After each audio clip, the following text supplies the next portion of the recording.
नमस्कार दोस्तों।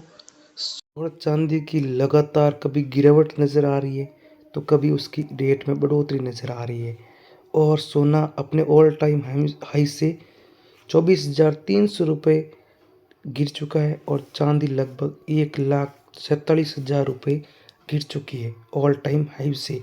और कुल मिला के 13% तो गोल्ड गिर चुका है और 36% सिल्वर गिर चुका है।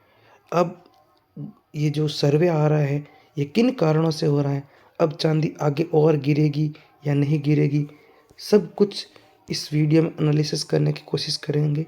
तो चलिए शुरू करते हैं।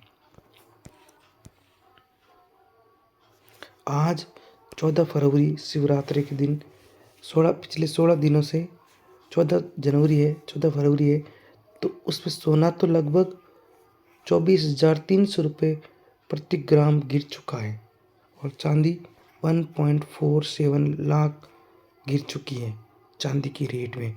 और 29 जनवरी को जब ये चांदी ऑल टाइम हाई पर थी, क्या थी, चांदी ऑल टाइम हाई पर थी 29 जनवरी को, और अभी सिर्फ 16 दिनों में इतनी बड़ी गिरावट आई है 1,47,000 की।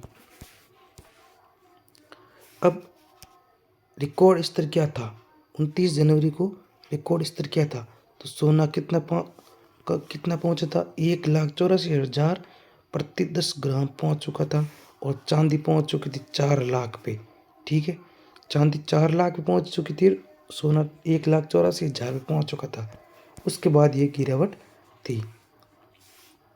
अब अब कीमतें कितनी गिर चुकी है, देखो, सोना 24,300 गिर चुका है और चांदी 1.47 लाख गिर चुकी है, सस्ती हो चुकी है। और लगभग 13% तो सोना गिर चुका है और 36% चांदी गिर चुकी है। चांदी बहुत ज़्यादा गिर गई है। अब ये ट्रेंड क्यों दिख रहा है, ये ट्रेंड क्या दिख रहा है, ठीक है। 29 जनवरी का ये ऑल टाइम हाइप था और 30 जनवरी से इसकी रेटें गिरनी शुरू हो गई और 2 फरवरी को सबसे तेज़ गिरावट आई थी और फिर थोड़ा उतार चढ़ाव के साथ अभी ये आंकड़े आए हैं। अब गिरावट के क्या कारण हैं, जो सोना और चांदी इतना गिर रहे हैं, इसके मुख्य कारण क्या है। कुछ बुलियन डीलर नए सौदे कम कर रहे हैं, यानी कम क्यों कर रहे हैं कि भाई चांदी और सोने चांदी में दोनों की रेट में बहुत ही वॉलेटिलिटी है, यानी बहुत ज़्यादा उतार चढ़ाव हो रहे हैं, तो ये डीलर सौदे करने कम कर दिए और बाज़ार में इस सोने और चांदी के बाज़ार में अनसर्टिनिटी है। इसके कारण से अभी सोना चांदी खरीदने में हिचकिचा रहे हैं। अभी एक सर्वे है, अमेरिकी गोल्ड सर्वे, ठीक है। इस सर्वे में बताया है और सर्वे ने जानकारी निकाली कि 42% जो एक्सपर्ट हैं उनका मानना है कि अब सोने और चांदी की कीमत इस तरह रहेगी। 42% विश्लेषक मानते हैं कि इसकी कीमतें इस तरह रहेगी और 33% लोगों ने कहा है कि सोना और ज़्यादा महंगा होगा और 25% लोग की एक्सपेक्ट कर रहे हैं कि इनकी कीमतें अभी और गिरेगी। अब क्या होगा वो तो आने वाले टाइम में देखा जाएगा, लेकिन आज 14 फरवरी को ये स्थिति है, ठीक है। अब खुदरा कारोबारी क्या सोचते हैं सर्वे में, ये जो अमेरिकी गोल्ड सर्वे में वो कह रहे हैं कि 63% खुदरा व्यापारी मानते हैं कि इसकी कीमत बढ़ सकती है। अब सोना चांदी की अब बहुत गिर गया, अब बढ़ सकती है। तो यदि आप सोना चांदी में इन्वेस्ट करना चाहते हो तो मे भी ये सबसे अच्छा है, क्योंकि अब सोना और चांदी की कीमत बढ़ने की संभावना है। मतलब बड़े विश्लेषक और खुदरा व्यापारी अलग अलग सोच रहे हैं। बड़े विश्लेषक तो क्या सोचते हैं कि इस तरह है ये।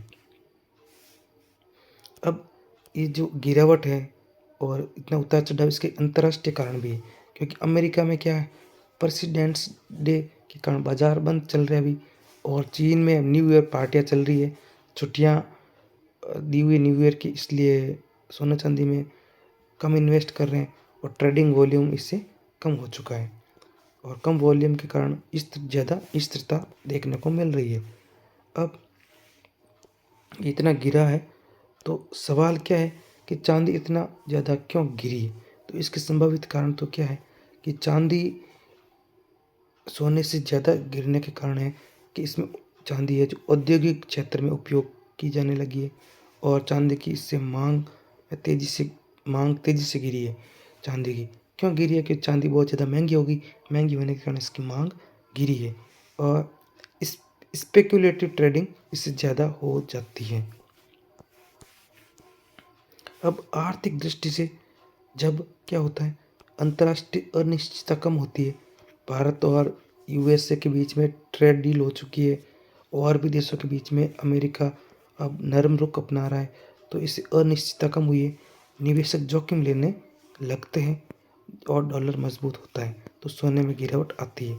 इन कारणों से सोने में गिरावट आती है, देख लेना। इम्पोर्टेंट चीज़ है, डॉलर मजबूत होता है तो निवेशक जोखिम लेने लगते हैं तो सोने में गिरावट आती है। तो ये था एनालिसिस आज का। मिलते हैं नेक्स्ट वीडियो में, तब तक के लिए बाय बाय।